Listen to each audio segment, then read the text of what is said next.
Welcome back.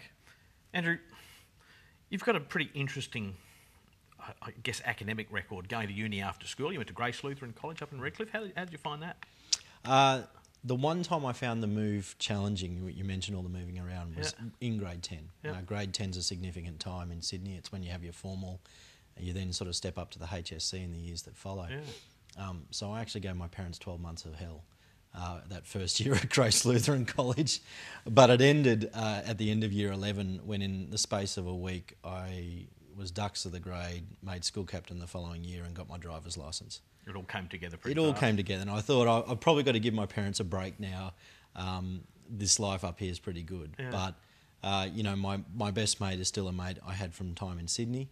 I don't keep in contact, unfortunately, with a lot of my colleagues from Grace Lutheran College, but it's a great school, and when you drive past there now and see the number of kids they've got there and all the facilities they've got there, it's gone on to bigger and better things. Well, my partner went there, and I think she was there in their first or maybe second year of grade 11 and 12, and it was a very small, tight-knit community back then, and it's just expanded and expanded and expanded, much like South East Queensland has in a lot of ways. That's right. I had to go to the principal's retirement evening 2 years ago just to make sure he actually retired.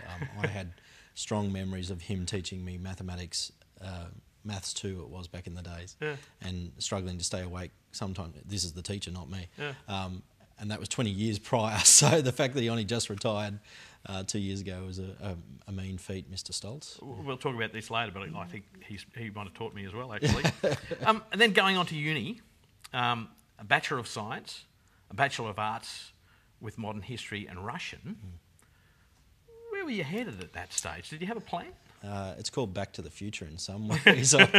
I handled maths and science really well and did well in them, and so when you're looking towards getting a good TE score, you obviously take the maths and science subjects. So I did that for year 11 and 12, but whilst I was good at them, I actually preferred the humanities subjects, the histories, the arts, the geographies, and so when I got the opportunity to do what I would like at uni, I actually wanted to go back and explore some of those areas. So the science allowed me to do a bit of maths and physics, but my double major was in geographical science. It's sort of that blend of environmental science and geography. So we looked at things like biogeography, climatology, geomorphology and all those sort of things. The Dean of Science at the time said to me, "Oh, you're the guy doing the double arts degrees." He didn't regard geographic science as a science subject. But the arts, allowed me to get back into modern European history and pick up a language again, and I chose Russian. Interesting, you concentrated on that which you felt that you were best at, and yet that wasn't really where your interests lay? Yeah, I kind of think engineering, like my father, I probably could have wound up in an engineering field given the maths and science, but no disrespect to engineers, I like meeting with people, and I think humanities lends itself more to that. And then finishing uni and moving to the Department of Defence and a move to Canberra. Another quite remarkable, well, not a sea change, but certainly a change of environment. Yeah, a lot of people don't like Canberra, but I was itching to get there.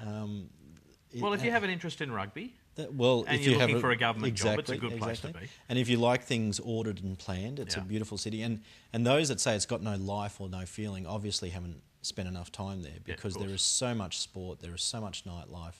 Cafe scene, restaurant scene is wonderful. So for those first 2 years of my bachelorhood outside of uni, it was great. And then for my wife to join me and for us to spend another 2 years, we really consolidated our marriage in that time there too.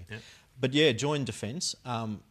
Willing to admit that it was actually my second preference. I really wanted to join the Foreign Affairs Department, but picked the wrong language at the wrong time. Russian seemed like a good idea initially. No, I think Russian was just a personal interest more than anything, but really at that time Foreign Affairs was starting to turn their attention rightly to Asia, and so they were looking for specialists in Asian languages. So they weren't too interested in me, but when you sit that federal government graduate exam, you have to list a couple of options, and I put Defence second. And they actually sold me on the job. I remember the interview up at Vic Barracks, and I actually walked out of it thinking I want to go and work with them more so than I think they saying, "Oh yeah, we want this guy to come and work with us." Okay. So, what was it about it that inspired you?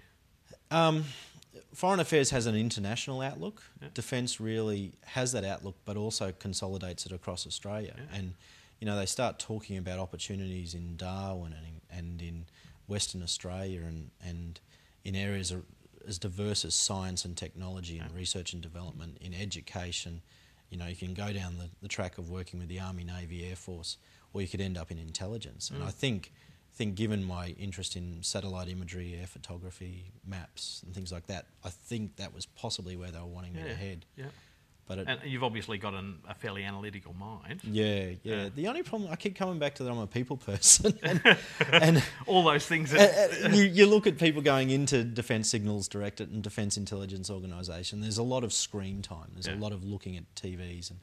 And there's that secretive nature also means you can't really be open and transparent with people. Sure. And I looked at that and decided that wasn't for me. So I ended up in the HR and education and training field. Ultimately, you've become married. You met your wife, Taryn, in 1988 at university. A little bit earlier, 1996 at university. Later, 1996. I've asked a few ministers and shadow ministers how they met their beloved. How did you meet your wife? We were involved in a Christian organisation at university, and I must be honest, she walked in 2 years after me, and my jaw hit the floor, and I'm still picking it up. That's been a fairly common theme, strangely enough. Yeah. Now, tell me about your time in Fiji. Yeah, so one of the arrangements my wife and I came to before we got married, we had slightly different career views. Arrangements that you had, or ground rules that were laid on your behalf? A negotiation we'd made on us being able to probably move ahead in a relationship. Yeah, sure. I really saw my role within the public services. That was how I wanted to make a difference and change the world. Taryn saw it more so around using her skills as a physio to go to countries and be a Christian and share that in those countries. And so they weren't really heading in the same direction. So we agreed that sometime soon after we got married we would trial working overseas in a Christian environment.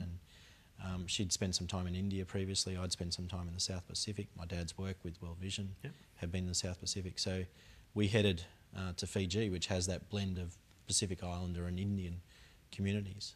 Unfortunately, it probably didn't go as well as we'd hoped, which in some ways was what we were looking for. It was a clear direction that probably wasn't for us. I got very sick. And it was a very challenging time, and unfortunately on top of that it was 2000 and the coup struck, George Speight. So our 12-month tenure in Fiji was cut short to 4 months. Back to New Zealand and then... The organisation we were working with unfortunately was watching what was occurring in the media in Australia and New Zealand and not so much what was on the ground, and asked us to take some security decisions and either come home or have a holiday somewhere. And we said, well, that's not really what we're here for. We'll go and work for the organisation at their regional office in Auckland. Going from balmy Fiji to freezing cold Auckland in the middle of the year didn't go down too well. We thought we'd be there a couple of weeks. We thought the coup would blow over in that time, but we ended up being there for 2 months and there was no end in sight.